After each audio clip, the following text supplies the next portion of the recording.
So the final video in this sequence looks at ethics in the workplace, ethics in management. What is ethical behavior? Well, first of all, you ask, what are ethics? They're codes of moral principles, such as our NASW code.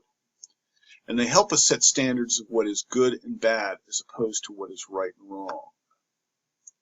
What is ethical behavior then? It's what is accepted as good and right in the context of this governing moral code. Ethical behavior is not the same as law or values, although it may be informed by those things. Legal behavior comes from the law, which sets specific things, definitions of what is right and wrong in a legal sense, and our personal values help us determine our individual ethics. We have terminal values, those things that really guide us in the long term, and then instrumental values, the thing that we deal with on a day-to-day basis. If you think about the difference between strategy and tactic, the terminal value speaks to the ultimate strategy, the ultimate place you want to get to. The instrumental values are your values that guide your short-term actions to get you to that place. So how do ethical dilemmas complicate the workplace? Why are they important for managers? Well, an ethical dilemma occurs when choices, although having potential for personal and/or organizational benefit, may be considered unethical. So actions that are taking place that are unethical, even if they have a potential benefit to you or to the organization. Some of these may include things like discrimination based upon race, or based upon a person's history, sexual harassment, a presumption of power based upon sex, conflicts of interest, consumer confidence, organizational resources.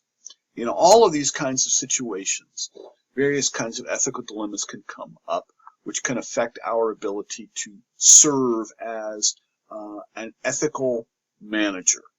We have to make decisions, often in situations where there are multiple and conflicting values that take place on the parts of individuals or within the law.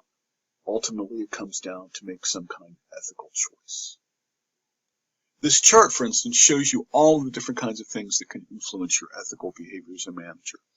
As an individual, your family influences, your religion, your personal standards. The organization has its own policies and code of conduct, and an organizational culture. And then the external environment, government regulations, the norms and values of society in general, and the ethical client of your industry, in our case, our profession. All of these things go into determining how we create ethical behavior within the context of management.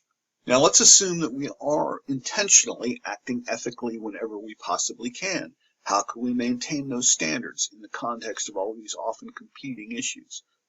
Well, first of all, there is no universal response, but you can look at the situation by thinking about these particular steps. Number one, perhaps most importantly, recognize the ethical dilemma. You want to see what the possible conflicts are, who values what, who is benefiting from what, which requires getting the facts and identifying the various forces at play. You want to identify your options. What are your choices? And then you can apply a test to each option. Is it legal? Is it right within your particular code? And is it beneficial? And you decide which option to follow, and you double check your decision by asking spotlight questions. How would I feel if my family found out about my decision? How would I feel about this decision if it were printed in the paper? And finally, you want to take action.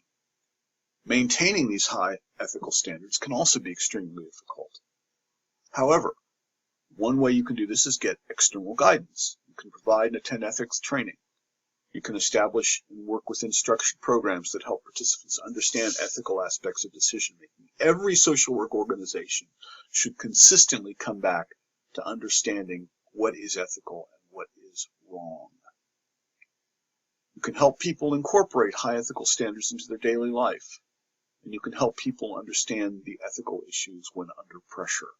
As a manager, all of these are critical skills that you want to bring to the workplace. You can also find and act as an ethical role model yourself.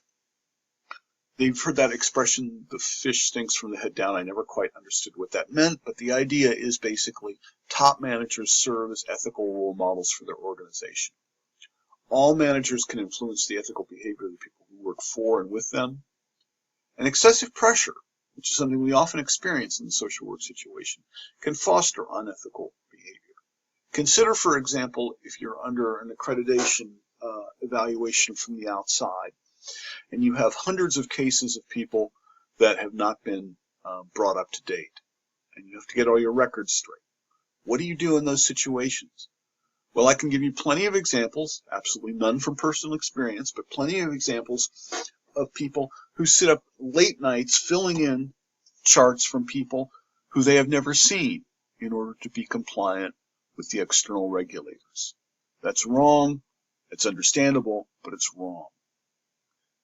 Which means that you need to be realistic in setting your performance goals for others.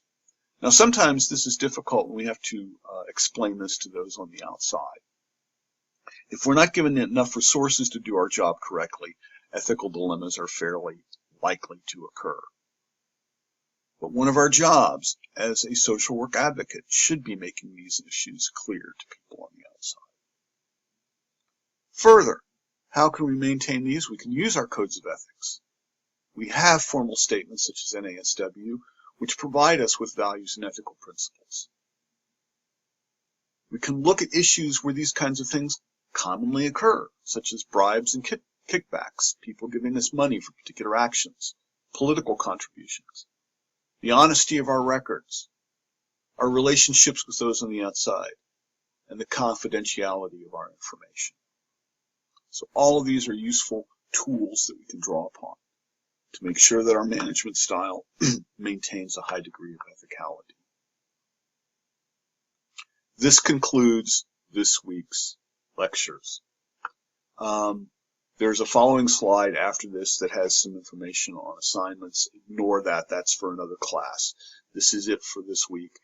I'm also creating another video which will be available, which will talk more about the assignment we do have for that's coming up, which is the Organizational Capacity Project. Have a good week.